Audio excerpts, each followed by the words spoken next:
देवा कुठे आहे माझा आयुष्याचा जोडीदार? सांग ना देवा, कुठे आहे देवा? मी किती वेळचं झालं थकले, वाट बघते माझ्या जोडीदाराची, माझ्या सोबतीची वाट बघते. देवा सांग ना माझा जोडीदार कुठे आहे, कुठे आहे, कसा येईनाय, सांग ना देवा.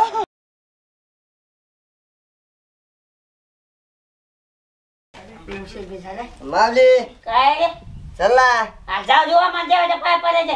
चल आपण जाऊ नंतर, आपण दोघं जाऊ नंतर. जाऊ मला देवाच्या पाय पडायचे. तुला अक्कल फिकर आहे का रे? चल रे मला देवाच्या पाय पडायचे चल बाबा. रे आपण नंतर जाऊ. अन्न चप्पल बी लावली तिथं. अरे देवा किती वेळ झालं मला झोप लागली, इथं तर कुणीच दिसेना. बाई मला नारळ पण फोडायचंय ते पण लक्षात नाही, इथं कुणी तर माणूस पण दिसेना. बाई ग इथं तर कुणी दिसेना पण नारळ फोडायला. आणि देव तर म्हणला होता मोठा तुझा जोडीदार येणार आहे. देवा हे नारळ माझ्या जोडीदाराच्याच हाताने फोडायला पाहिजे. तूही तरी तड बघ, नाही तर माझी तरी तड बघ. बघतेच मी बाहेर जाऊन नारळ फोडायला कुणी आहे का तर. चला बाबा लय उशीर झालाय देवाच्या पाया पडायला.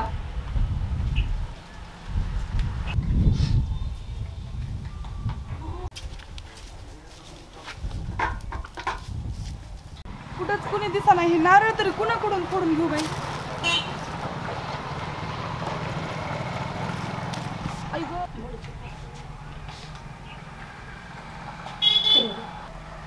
कस काय आलं हे नारळ आणि उदबत्ती? देवा का असं कोड्यात टाकायला लागलास मला, तू सांग ना, का असं कोड्यात टाकायला लागलास? बाहेर गेले कुणीच नाही सापडलं नारळ फोडायला.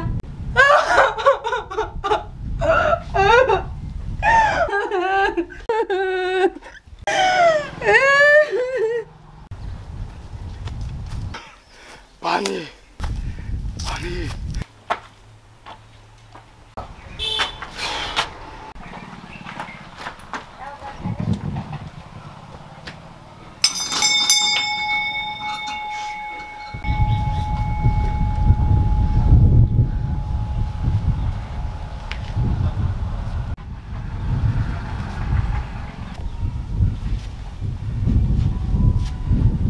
देवा,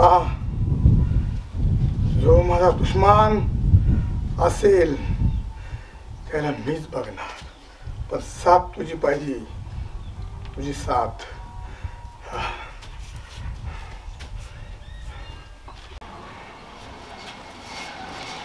ओ थांबा ना, बोलायचंय तुम्हाला.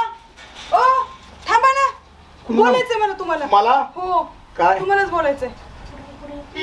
थांबा ना, थांबा ना, बोलायचंय तुम्हाला. काय? एवढं नारळ फोडून द्या ना. नाही फोडू दिली अहो बाई. द्या हो, तुमच्यासारखं कोणी भेटलंच नाही नारळ फोडून द्यायला. द्या ना. कशामुळे फोडू? अहो द्या हो फोडून.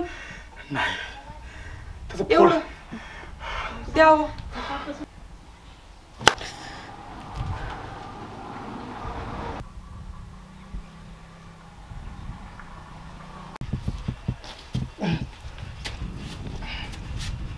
हे तुमचं नारळ द्या ना. घ्या ना. ओ प्रसाद घ्या. बरं प्रसाद ठीक आहे. थांबा ना. ओ थांबा ना. अरे नको आता. थांबा. काय थांबा थांबा ना.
ए पोरी इकडे ये. तू का रडायला लागलीस? तू का रडायलीस पोरी? त्याचं कारण काय? मला देवानी आकाशवाणी केलती. आकाशवाणी कशाची? की तुझा वर तुझं इथंच भेटणार आहे तुला. तू त्याच्या हातातून तुझं नारळ फुटणार आहे फुटणार? सगळं. हो रडू नको बाई, रडू नको. साईडला तुझ्या रडण्याचं कारण मला काही नाही समजलं. देवाने आकाशवाणी केलती मला हा की ज्याच्याकडून तुझं नारळ फुटणार आहे हा त्याच्या हातातून तुझं त्याच्यासोबतच लग्न होणार आहे. हा मग शेवटी आता पण मला कळायला गेलंय नेमकं काय झालंय माझ्यासोबत. मग नारळ तुझं कुणी फोडलंय? तुम्हीच फोडलंय. नाही हो घर झालंय ते. बाळा, तू विचार करतीस तो विचार माझ्याबद्दल करू नको. आणि मी तुझ्या काही लायकीचा नाही, लक्षात ठेव. तुझ्या नशिबात जरी असेल किंवा नसेल, मी एक गुंड आहे. मग तुम्ही माझं नारळ कसं फोडलं? मी एक गुंड आहे आणि गुंडा संग तू लग्न करू शकत नाहीस. नशिबात असणाऱ्या गोष्टी होत असतात. नाही तर एवढं मी करू शकतो की माझ्या गँग मध्ये एक मुलगा आहे, त्या मुलासंग मात्र तुझं लग्न लावतो हे लक्षात ठेव. पण मी तुझ्या काही कामाचं नाही बाई, काही कामाचं नाही. जरी परमेश्वराने किंवा भगवंताने किंवा पांडुरंगाने नारळ फोडायला माझा अधिकार दिला असेल, तुझ्या मनाची काय कल्पना असतील त्या सगळ्या खोट्या. मग परमेश्वराची वाणी खोटी आहे का? परमेश्वराची वाणी खोटी नाही, परमेश्वराची वाणी खरीच म्हणावं लागेल. कशी म्हणावं लागल? परमेश्वराची वाणी ही 100% खरी आहे, पण मी त्यातला नाहीये. देवाची वाणी पण खरी आहे बाळा, आणि तुझं संकल्पन पण खरं आहे. पण ह्या दोघीचं जुळतं मिळतं करण्यासाठी परमेश्वराने मला इथं बोलवलंय. आणि दोघाचाच कोणत्या गोष्टी घडवण्यासाठी मला इथे बोलवलं, आणि त्याच गोष्टी मी माझ्या हातून तुमच्या घडवणार आहे. पण मी नाही. तुझ्या मनात सुद्धा धरू नको माझ्याबद्दल. तू तुझ्या घरी जा, माझ्या मार्गात जातो.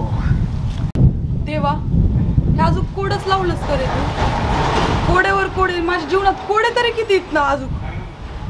मला काही समजाना गेले बाबा तुझी लीलाच काय आहे तर. पण बाबा आता तुम्ही कुठे जाणार? मी पण तुम्ही आता कुठं जाणार हो?